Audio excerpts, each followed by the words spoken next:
യേശുക്രിസ്തുനാമത്തെ സ്നേഹവന്ദനം പ്രിയരെ. അപ്പോൾ ഇന്ന് ഞാൻ നിങ്ങളോട് സംസാരിക്കാൻ ആഗ്രഹിക്കുന്ന വിഷയം എന്താണെന്ന് വെച്ചാൽ 64 സങ്കീർത്തനം. അപ്പോൾ 64 സങ്കീർത്തനത്തിനകത്ത് നിങ്ങളുമായി സംസാരിച്ച് നമ്മുടെ ജീവിതത്തിൽ ദൈനംദിന ജീവിതത്തിൽ വരുന്ന വലിയ പ്രശ്നങ്ങൾ, പ്രതിസന്ധികൾ, അങ്ങനെ ആ പ്രശ്നങ്ങളിൽ നിന്നൊക്കെ നമുക്ക് ജയിച്ച് മുന്നേറുവാൻ ദാവീദിൻ്റെ ജീവിതത്തിൽ സംഭവിച്ച കാര്യങ്ങൾ.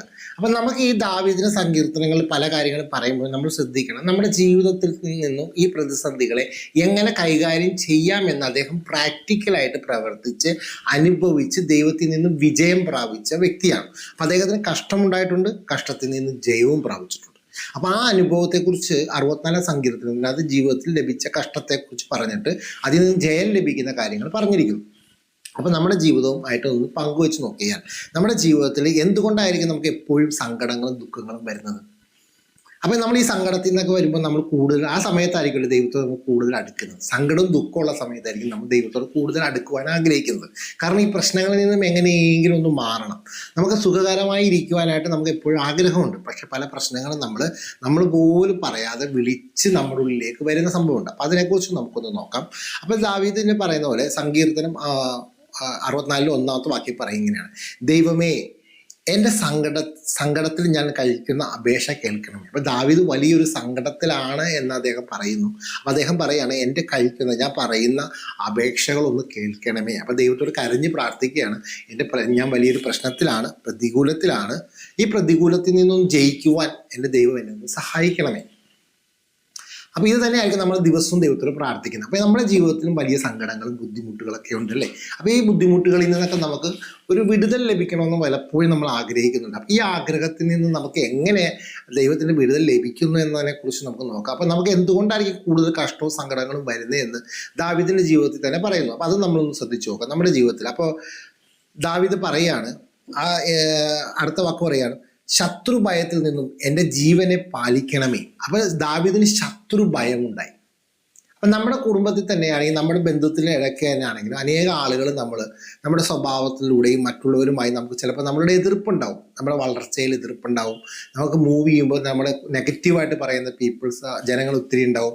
നമ്മളെക്കുറിച്ച് എപ്പോഴും ഒരു നല്ല വാക്കുകൾ പറയാതെ എപ്പോഴും നീ കൊള്ളത്തില്ല, നീ കൊള്ളൂല, നിനക്ക് കഴിവില്ല എന്നൊക്കെ പറയുന്ന പല വാക്കുകളും നമ്മളെ വേദനിപ്പിക്കുന്ന അനുഭവമാണ് അല്ലേ. അടുത്തൊരു വാക്ക് തന്നെ പറയുന്നതാണ്: ദുഷ്കർമ്മികളുടെയും ഗൂഢാലോചനയുടെയും നീതികേട് പ്രവർത്തിക്കുന്നവരുടെയും കലഹത്തിലും ഞാൻ അകപ്പെടാത്ത വണ്ണം. അപ്പോൾ പറയാ, ഈ ദുഷ്കർമ്മികളും ഗൂഢാലോചനകളും നീതികേട് പ്രവർത്തിക്കുന്നവരും. പ്രിയരെ, നമ്മുടെ ഈ ലോകം, ഈ സമൂഹം എന്ന് പറയുന്നത് ഈ ഒരു മേഖലയിൽ ചുറ്റിപ്പെട്ട് ജീവിക്കുന്നവരാണ്. ഒരു വ്യക്തിയെ കണ്ടു കഴിഞ്ഞാൽ അദ്ദേഹത്തിനെ എപ്പോഴും വേദനിപ്പിക്കുക. നമ്മൾ തന്നെ ഒന്ന് ആലോചിക്കുക, നമ്മുടെ കുടുംബത്തിലായിക്കോട്ടെ, നമ്മുടെ പുറത്ത് കൂട്ടുകാരായിക്കോട്ടെ, നമ്മുടെ ജോലി സ്ഥലങ്ങളായിക്കോട്ടെ, പലപ്പോഴും നമ്മൾ ചീത്ത വാക്കുകൾ പറയുന്നത്, നമ്മൾ ഇല്ലാത്ത സമയത്ത് നമ്മളെക്കുറിച്ച് കുറ്റം പറയുന്നത്, അത് നമ്മൾ കേൾക്കുമ്പോൾ നമുക്കുണ്ടാകുന്ന വേദന. ആ സഹോദരൻ എന്നെക്കുറിച്ച് അങ്ങനെ പറഞ്ഞോ, ആ വ്യക്തി എന്നെക്കുറിച്ച് ഇങ്ങനെ സംസാരിച്ചോ എന്നൊക്കെ പറയുമ്പോൾ നമ്മുടെ ഹൃദയത്തിൻ്റെ അകത്തുണ്ടാവുന്ന കുറേ വിഷമങ്ങളുണ്ടല്ലേ. ഇതൊക്കെ നമുക്ക് കേൾക്കുമ്പോൾ അദ്ദേഹത്തോട് ചിലപ്പോൾ സംസാരിക്കാൻ പറ്റില്ലെങ്കിൽ പോലും നമ്മുടെ ഹൃദയത്തിൽ ഒരു വല്ലാത്ത സങ്കടവും ദുഃഖവുമായിരിക്കും. എന്നെക്കുറിച്ച് എന്തിനായിരിക്കും അങ്ങനെ പറഞ്ഞത്. അപ്പം എല്ലാവരും നമ്മളെക്കുറിച്ച് അപമാനിക്കുമ്പോൾ നമുക്ക് വലിയ സങ്കടവും ദുഃഖവും വരും. അതാണ് അടുത്ത വാക്ക് പറയുന്നത്: അവർ താങ്കളുടെ നാവിനെ വാൾ പോലെ മൂർച്ചയാക്കുന്നു, നിഷ്കളങ്കനെ ഒളിച്ചിരുന്ന് ചെയ്യേണ്ടതിന്. അപ്പോൾ അവരുടെ ജോലി എന്ന് പറഞ്ഞാൽ നമ്മൾ ദൈവത്തെ സേവിക്കുകയൊക്കെ ചെയ്യുന്ന ദൈവത്തിൻ്റെ മക്കൾക്കുള്ള പ്രത്യേകത വെച്ചാൽ നമ്മൾ ഭയങ്കര ഹെൽത്തി ആയിരിക്കും. കാരണം നമുക്ക് ഭയങ്കര ആരോഗ്യമൊക്കെ ഉണ്ടാവും. പക്ഷെ എന്ത് ചെയ്യും, ദുഷ്ടൻ എപ്പോഴും അവൻ്റെ ആഗ്രഹം എന്ന് വെച്ചാൽ നമ്മളെ എങ്ങനെയെങ്കിലും വേദനിപ്പിക്കണം, എന്തെങ്കിലും സങ്കടങ്ങൾ കൊണ്ടുതരണം. അപ്പോൾ ഈ വേദനയും സങ്കടവും നമുക്ക് നൽകി തരുമ്പോൾ ഉണ്ടാകുന്ന സംഭവം എന്ന് വെച്ച് കഴിഞ്ഞാൽ നമ്മുടെ ജീവിതം എന്ന് പറഞ്ഞാൽ നമ്മുടെ സമയമാണ്. എന്തിനാ സമയം? ആ സമയം നമ്മുടെ യേശുവിനോട് കൂടെ ഇരിക്കേണ്ടതാണ്. പക്ഷേ ദൈവവചനം വായിക്കേണ്ടതാണ്. പക്ഷെ ഇതിലൊക്കെ നമ്മൾ സമയം തെറ്റിച്ച് കളയുക എന്നാണ് ദുഷ്ടൻ്റെ ആഗ്രഹം. അതിനെന്ത് ചെയ്യുന്നത്, ചില ആളുകളെ ദുഷ്ടൻ ഉപയോഗിക്കും. ചില വാക്കുകൾ, മൂർച്ചയായ വാക്കുകൾ, നമ്മളെ വേദനിപ്പിക്കുന്ന വാക്കുകൾ, നമ്മുടെ ഈഗോ ഹെർട്ട് ചെയ്യുന്ന വാക്കുകൾ, അങ്ങനെ പല പല വാക്കുകൾ സംസാരിച്ച് നമ്മുടെ മനസ്സിൻ്റെ ചിന്തകളെ, മൈൻഡിനെ മാറ്റിക്കളയും. ഇത് മാറ്റിക്കഴിയുമ്പോൾ എന്താ കുഴപ്പമെന്ന് വെച്ച് കഴിഞ്ഞാൽ നമ്മൾ നേരെ വീട്ടിൽ ചെന്ന് കഴിഞ്ഞാൽ പിന്നെ കുറേ ദിവസത്തേക്ക് ആ മൈൻഡിൽ നിന്നും, അദ്ദേഹം പറഞ്ഞ വാക്കുകളിൽ നിന്നും നമുക്ക് എഴുന്നേറ്റ് മൂവ് ചെയ്യാൻ പറ്റാത്തവണ്ണം നമ്മുടെ മനസ്സ് വേദനയും സങ്കടത്തിലുമായിരിക്കും. അപ്പോൾ ഈ സങ്കടത്തിൽ നിന്നും നമുക്ക് പുറത്തു വരാനായിട്ട് നമുക്ക് അതിനെക്കുറിച്ച് നോളജ് ഇല്ലാത്തത് കൊണ്ട് നമ്മൾ ആ സങ്കടത്തിൽ കടന്ന് കരയും. പ്രിയ, ഇതൊക്കെ ഒരു കാര്യം എപ്പോഴും മനസ്സിലാക്കണം, ഇതൊക്കെ നമുക്ക് ദുഷ്ടം കൊണ്ടിടുന്നതാണ്, തന്ത്രങ്ങളാണ്. നമുക്കിതൊന്നും വേണ്ട. നമ്മുടെ ഒറ്റ ലക്ഷ്യം വെച്ച് കഴിഞ്ഞാൽ ഒരു കാര്യത്തിൽ മാത്രം ഫോക്കസ് ചെയ്ത് കഴിഞ്ഞാൽ, എന്താണ് ഫോക്കസ്? എനിക്ക് എൻ്റെ യേശു എന്ന ഫോക്കസിലേക്ക് മാത്രം നിങ്ങൾ നോക്കുകയാണെങ്കിൽ നിങ്ങൾക്ക് കിട്ടാവുന്ന ഏറ്റവും വലിയ ഗുണമെന്ന് വെച്ചാൽ ഈ ദുഷ്ടൻ്റെ തീയമ്പുകളെയൊക്കെ നമുക്ക് എടുത്ത് കളയാൻ പറ്റും. അതാണ് അടുത്തത് പറയുന്നത്. നിഷ്കളങ്കനെ എറിയണം. അവ എപ്പോഴും ദുഷ്ടം ചെയ്യുന്നൊരു ജോലിയാണ് എപ്പോഴും നമ്മളെ വേദനിപ്പിക്കുക. നമ്മുടെ കൂട്ടിൽ നിന്ന് നിൽക്കുന്നവർ, നമ്മുടെ കൂടെ നിന്ന് പ്രവർത്തിക്കുന്നവർ, സഹായിക്കുന്നവരൊക്കെ നമ്മൾ വേദനിപ്പിക്കാറുണ്ട്. പക്ഷെ അതൊന്നും നിങ്ങൾ എന്ത് ചെയ്യണമെന്ന് വെച്ച് കഴിഞ്ഞാൽ ഒരു ഒരു കരുത്തുള്ളൊരു ദൈവ പൈതലാണെങ്കിൽ, നല്ല ശക്തിയുള്ള ആത്മനിറവുള്ള ദൈവ പൈതലായിട്ട് ചിന്തിക്കുകയാണെങ്കിൽ അതിനെയൊക്കെ നിങ്ങൾ എന്ത് ചെയ്യണം വെച്ചാൽ പോസിറ്റീവായിട്ട് ചിന്തിക്കണം. അദ്ദേഹം എന്നെ മുറിപ്പെടുത്തി, എനിക്ക് എന്തോ പുതിയ തന്മ വരാൻ പോവാണ്, എനിക്ക് പുതിയ കാര്യങ്ങൾ പഠിക്കാൻ പോകണം, ഞാൻ കുറച്ചും കൂടി ശക്തി പ്രാപിക്കണം, എനിക്ക് ദൈവവചനം കൂടുതൽ അറിയണം, എനിക്ക് കുറച്ചും കൂടി ബലം പ്രാപിക്കണം എന്ന് നമ്മൾ പറയാൻ നിങ്ങൾ എപ്പോൾ പഠിക്കുന്നു അപ്പോൾ നിങ്ങൾക്ക് കുറച്ചും കൂടി ബലം ഉണ്ടാവും. അപ്പം നമ്മൾ നെഗറ്റീവിനെ നിങ്ങൾ എന്ത് ചെയ്യണം, പോസിറ്റീവാക്കി മാറ്റണം. പക്ഷെ പലപ്പോഴും നമുക്ക് ആ ഒരു സ്വഭാവം നമ്മുടെ ഉള്ളിൽ ആയിട്ടില്ലല്ലോ. നമ്മൾ നെഗറ്റീവിനെ കേട്ടിട്ട് നമ്മൾ നെഗറ്റീവായിട്ട് തന്നെയാണല്ലോ പോകുന്നത്. അതുകൊണ്ട് പ്രിയരെ, അടുത്ത വാക്കുകൾ നമ്മൾ ശ്രദ്ധിക്കും. അവർ കയ്പുള്ള വാക്കായും അസ്ത്രത്തോടും ശങ്കിക്കുകയും പെട്ടെന്ന് അവന് എഴുതുകളയുകയും ചെയ്യുന്നു. ദുഷ്കാര്യത്തിൽ അവർ തങ്ങളെ തന്നെ ഉറപ്പിക്കുന്നു. അപ്പം നമ്മുടെ മുന്നിലിരിക്കുന്ന പല ആളുകളും പല ദുഷ്വാക്കുകൾ സംസാരിച്ച് നമ്മളെപ്പോഴും പല കാര്യങ്ങളും ഉറപ്പിക്കും. നീ ചെയ്തത് തെറ്റാണ്, നീ തെറ്റ്. ചിലപ്പോൾ നമ്മൾ ഒരു തെറ്റും ചെയ്തിട്ടുണ്ടാവില്ലായിരിക്കാം, നമ്മൾ നിഷ്കളങ്കരായിരിക്കും. പക്ഷെ നമ്മൾ എന്ത് ചെയ്യും, മനഃപൂർവ്വം കള്ളനാക്കി മാറ്റുന്ന ഒരു ക്യാരക്ടർ നമ്മുടെ ജീവിതത്തിൽ ഉണ്ടാകാറുണ്ട്. പലപ്പോഴും നമ്മുടെ കുടുംബത്തിൽ ചിലപ്പോൾ നമ്മൾ മനസ്സിലാക്കാതെ, നമ്മൾ പ്രവർത്തിക്കുന്ന രീതികൾ മനസ്സിലാക്കാതെ നമ്മളെ കള്ളനാക്കുകയും നമ്മളെ വേദനിപ്പിക്കുകയും ചെയ്യുന്ന ഒരു സാഹചര്യങ്ങൾ ഉണ്ടായിട്ടുണ്ട്. പക്ഷെ ഇതൊക്കെ നമ്മൾ ആരോടും പറഞ്ഞു കൊടുത്താലും നമുക്ക് അവർക്ക് മനസ്സിലാകത്തില്ല. ഈ പ്രശ്നത്തിൽ നിന്ന് ഞാൻ ചെയ്തത് ശരിയായി, ഞാൻ ചെയ്തിട്ടില്ല, ഞാൻ തെറ്റ് ചെയ്തിട്ടില്ല എന്ന് പറഞ്ഞാൽ പോലും അവർ നമ്മൾ തെറ്റ് ചെയ്തു എന്ന് പറയുന്ന ഒരു കൂട്ടം ജനം നമ്മുടെ മുന്നിലുണ്ട്. അപ്പം അതും നിങ്ങൾ മനസ്സിലാക്കണം. ഇതൊക്കെ എന്തിനാ ചെയ്യുന്നതെന്ന് വെച്ചാൽ അടുത്ത വാക്ക് പറയും, ഓരോരുത്തരും അന്തരംഗത്തിൽ ഹൃദയത്തിൽ അഗാധം തന്നെ. അപ്പം എന്നാൽ ദൈവം അവരെ ചെയ്യും. അപ്പം ഇതിനകത്തൊരു പ്രശ്നം എന്ന് വെച്ച് കഴിഞ്ഞാൽ, ദൈവത്തിൻ്റെ മക്കളെ മനഃപൂർവ്വമായിട്ട് ആരെങ്കിലും ഉപദ്രവിക്കുകയാണെങ്കിൽ ദൈവം ഒരു കാര്യം ചെയ്യും. നമ്മൾ അവിടെ മിണ്ടാതിരുന്നാൽ മതി, നമ്മളായിട്ട് അവരെ പ്രതികരിക്കാനൊന്നും പോകേണ്ട ആവശ്യമില്ല. അവിടെ കർത്താവ് പറയുകയാണ്, അവർക്ക് അവരുടെ അടുത്ത് ദൈവം സംസാരിക്കുന്നതെന്നാണ് പറഞ്ഞത്. പറയാം, എന്നാൽ ദൈവം അവരെ എയ്യും, അമ്പുകൊണ്ട് അവരെ പെട്ടെന്ന് മുറിവേൽപ്പിക്കും.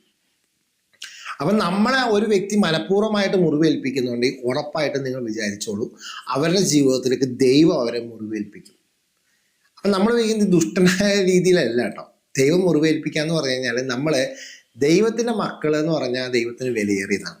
ദൈവത്തിൻ്റെ മക്കളെ മനഃപൂർവ്വമായിട്ട് ആരും വേദനിപ്പിക്കാൻ പാടില്ല. ദൈവം ചില സമയത്ത് ചില ശോധനകൾ തരും. പക്ഷേ ദൈവത്തിന് ശോധന അല്ലാത്ത രീതിയിൽ അദ്ദേഹത്തെ വേദനിപ്പിക്കുകയും ചെയ്യുന്ന വ്യക്തികൾക്ക് ദൈവം ഇടപെടും.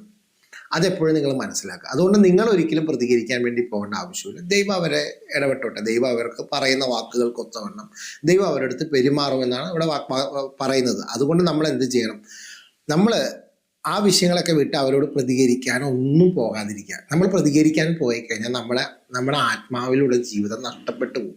നമ്മൾ ക്രിസ്തുവിലുള്ള ജീവിതത്തിലേക്ക് നമ്മൾ നയിച്ച് മുന്നോട്ട് പോവുക. എപ്പോഴും പ്രതിസന്ധി ഉണ്ടാകുമ്പോൾ നിങ്ങൾ അതിനെ പോസിറ്റീവായിട്ട് ചിന്തിച്ച് നിങ്ങളുടെ ലൈഫ് മുന്നോട്ട് പോകാനായിട്ട് എപ്പോഴും മൂവ് ചെയ്യുക. അപ്പോൾ ഇത് നിങ്ങൾ മനസ്സിലാക്കിയെന്ന് വിശ്വസിക്കുന്നു. കാരണം ദൈവം നിങ്ങൾക്ക് വേണ്ടി പ്രവർത്തിക്കും. അടുത്ത പറയാം, അങ്ങനെ സകല മനുഷ്യരെയും ഭയപ്പെട്ട് ദൈവത്തിൻ്റെ പ്രവൃത്തിയിൽ പ്രസ്താവിക്കുന്നു. അടുത്ത പറയാം, അവൻ്റെ പ്രവൃത്തിയോ അവർ ചിന്തിക്കുന്നു. നീതിമാൻ യഹോവയിൽ ആനന്ദിച്ച് അവനെ ശരണമാക്കും. ഹൃദയപരമാർത്ഥതയിൽ എല്ലാവരെയും പുകഴ്ത്തും. അപ്പം നിങ്ങളൊരു കാര്യം മനസ്സിലാക്കണം. ദാവീദ് ചെയ്തൊരു ഗുണം, ദാവീദിൻ്റെ ജീവിതത്തിൽ വലിയ കഷ്ടങ്ങൾ, ഈ പ്രതിസന്ധികളൊക്കെ ഉണ്ടായല്ലോ. അദ്ദേഹത്തെ കള്ളനെന്ന് ഒത്തിരി പേരുകളൊക്കെ അദ്ദേഹത്തിന് ഇടയായി. പക്ഷെ അദ്ദേഹം പറയുന്നു നീതിമാൻ. അപ്പം നമ്മൾ നീതിമാൻ എന്ന് പറയാൻ കാരണം എന്താ, നിങ്ങൾ യേശുവിനെ സ്വന്തം രക്ഷിതാവായി കർത്താവായി സ്വീകരിച്ച് സ്നാനപ്പെട്ട് ക്രിസ്തുവിന് വേണ്ടി ജീവിക്കുന്ന ഒരു വ്യക്തിനെ കർത്താവ് വിളിക്കുന്ന പേരാണ് നീതിമാൻ. അപ്പം നീതിമാനായ വ്യക്തികളുടെ പ്രത്യേകത വെച്ചാൽ, നീതിമാൻ യഹോവയിൽ ആനന്ദിച്ച് അവനിൽ ശരണം പ്രാപിക്കും. അപ്പം നമുക്കുണ്ടാകുന്ന ഏറ്റവും വലിയ ഗുണമെന്ന് വെച്ച് കഴിഞ്ഞാൽ, എത്ര അധികം നെഗറ്റീവ് വാക്കുകൾ നമ്മുടെ ഹൃദയത്തിൻ്റെ അകത്തേക്ക് വന്നാലും, ആരൊക്കെ നെഗറ്റീവായിട്ട് ചിന്തകൾ ഇടിച്ചു താത്താൻ ശ്രമിച്ചാലും നമ്മൾ തളർന്നു പോകത്തില്ല. അതാണ് നമ്മളുള്ള ഏറ്റവും വലിയ പ്രത്യേകത. നമ്മൾ നശിച്ചു പോകത്തില്ല. അവർ പല ആഗ്രഹങ്ങളും ഉണ്ടാവും, നമ്മൾ നശിച്ചു പോകണമെന്ന് ഒത്തിരി അവർ ആഗ്രഹിക്കുന്നുണ്ടാവും. നമ്മുടെ കൂടെ നിന്ന് ചിരിക്കുന്നവരൊക്കെ നമ്മൾ തകർന്നു പോകണം, ഇല്ലാതായി പോകണം എന്നൊക്കെ ആഗ്രഹിക്കുന്നുണ്ടാവും. പക്ഷെ എന്താ പ്രത്യേകത എന്ന് വെച്ച് കഴിഞ്ഞാൽ, ഇത് തളരത്തില്ല. കാരണം ശക്തനാക്കുന്ന ഒരുവൻ മുഖാന്തരം നമ്മുടെ ഉള്ളിൽ ഒരു യേശു ഇരിക്കുന്നുണ്ട്. ഈ യേശു ഇതെല്ലാം കേൾക്കുന്നുണ്ട്. അവിടെ യേശു എന്താ ചെയ്യുന്നതെന്നറിയാം, യേശു കർത്താവ് നമ്മളെ ശക്തനാക്കും. അതാ പറയണേ. അടുത്താ പറയണേ, നീതിമാൻ യഹോവയിൽ ആനന്ദിക്കും. കാരണം ദൈവം നമുക്ക് ഈ പ്രതിസന്ധികളിൽ നിന്നൊക്കെ ജയിക്കുവാനുള്ള ചിന്തകൾ നമുക്ക് ദൈവം നൽകിത്തരും. ഈ ചിന്തകൾ നമുക്ക് നൽകി തരുമ്പോഴത്തേക്കും നമ്മൾ അവനെ ശരണം പ്രാപിക്കും.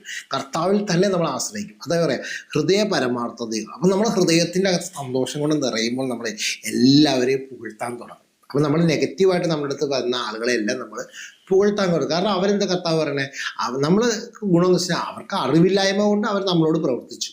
അതുകൊണ്ട് ഞാൻ ആ വിഷയത്തിൻ്റെ അവരുടെ അടുത്ത് ഇടപെടേണ്ട ആവശ്യമില്ല. അവർക്ക് അതിനെക്കുറിച്ച് അറിയത്തില്ല, എനിക്ക് അറിവ് കിട്ടി, ഞാൻ അവരോട് ക്ഷമിക്കുന്നു. അവരെന്നെ എന്തെല്ലാം പ്രതിസന്ധികൾ കാണിച്ചാലും എനിക്ക് പ്രോബ്ലം ഇല്ല, ഞാൻ അവരെ ക്ഷമിക്കുന്നു. കാരണം എനിക്ക് അവർ പ്രതിസന്ധി തന്നതുകൊണ്ടാണ് എൻ്റെ ദൈവത്തോട് കൂടുതൽ അടുക്കുവാൻ സാധിച്ചത്.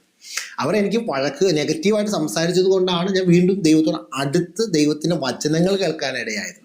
കൂടുതൽ പ്രതിസന്ധി വർദ്ധിച്ചപ്പോഴാണ് ദൈവത്തോട് പറ്റിയിരിക്കാൻ തുടങ്ങിയത്. വീണ്ടും അവർ നമ്മളെ കൂടുതൽ വേദനിപ്പിച്ചപ്പോഴാണ് ദൈവത്തിൻ്റെ സാന്നിധ്യം അനുഭവിക്കാൻ പറ്റിയത്.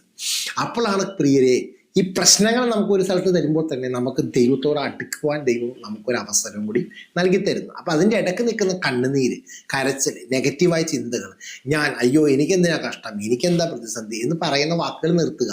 എന്നിട്ട് നമ്മൾ എന്ത് ചെയ്യണം, നേരെ നെഗറ്റീവ് പറയുമ്പോൾ നമ്മൾ സന്തോഷിക്കണം.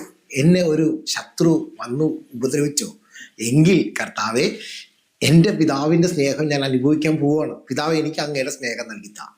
എനിക്ക് ഈ പ്രതിസന്ധി അല്ല അനുഭവിക്കണം, എൻ്റെ യേശുവിൻ്റെ സ്നേഹമാണ് അനുഭവിക്കേണ്ടത്.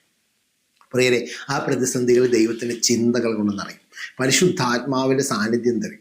നിങ്ങൾ ആത്മാവിൽ നിറഞ്ഞവരായിത്തീരും. അങ്ങനെ ദൈവം നിങ്ങളുടെ കൂടെ വസിച്ച് നിങ്ങളുടെ സകല മേഖലയും ദൈവം അനുഗ്രഹിക്കും. അതുകൊണ്ട് നിങ്ങളെ ശത്രുക്കളെ നിങ്ങൾ സ്നേഹിപ്പിൻ കർത്താവ് നമ്മളെ പഠിപ്പിച്ചു. എന്തിനാന്ന് വെച്ച് കഴിഞ്ഞാൽ, ശത്രുക്കളെ നിങ്ങൾ സ്നേഹിക്കാൻ ആരംഭിക്കുമ്പോഴാണ് നമുക്ക് ക്രിസ്തുവിൻ്റെ സ്നേഹം വർദ്ധിച്ചു വരുന്നത്. അങ്ങനെ ദൈവം നിങ്ങൾ ധാരാളമായി എല്ലാ പ്രതിസന്ധിയും കഷ്ടവും അനുഭവിക്കുന്ന വ്യക്തിയാണെങ്കിൽ നിങ്ങൾ അതിലെന്ത് ചെയ്യണം, സന്തോഷിച്ച് ഉല്ലസിക്കുക. കാരണം പരിശുദ്ധാത്മാവ് നിങ്ങളുടെ കൂടെയുണ്ട്, ദൈവം നിങ്ങളുടെ കൂടെയുണ്ട്. ദൈവം നിങ്ങളുടെ കൂടെ ഉണ്ടെങ്കിൽ മാത്രമാണ് പ്രശ്നങ്ങൾ ഉണ്ടാകത്തുള്ളൂ. അതുകൊണ്ട് ധൈര്യവും ഉത്സാഹത്തോടെ മുന്നോട്ട് പോവുക. ദൈവം നാം മഹത്വം കൊടുക്കട്ടെ, യേശുവിൻ്റെ നാമത്തിൽ തന്നെ. അതുപോലെ തന്നെ നിങ്ങൾക്ക് പ്രാർത്ഥനയിലും വചനത്തിലും കൂടുതൽ വളരണം, കൂടുതൽ ആത്മീയ കാര്യങ്ങളെയൊക്കെ വളരാൻ ഉത്സാഹമുള്ള ആളുകൾക്കാണെങ്കിൽ നിശ്ചയമായി എൻ്റെ നമ്പറിലോട്ട് കോൺടാക്ട് ചെയ്യാം.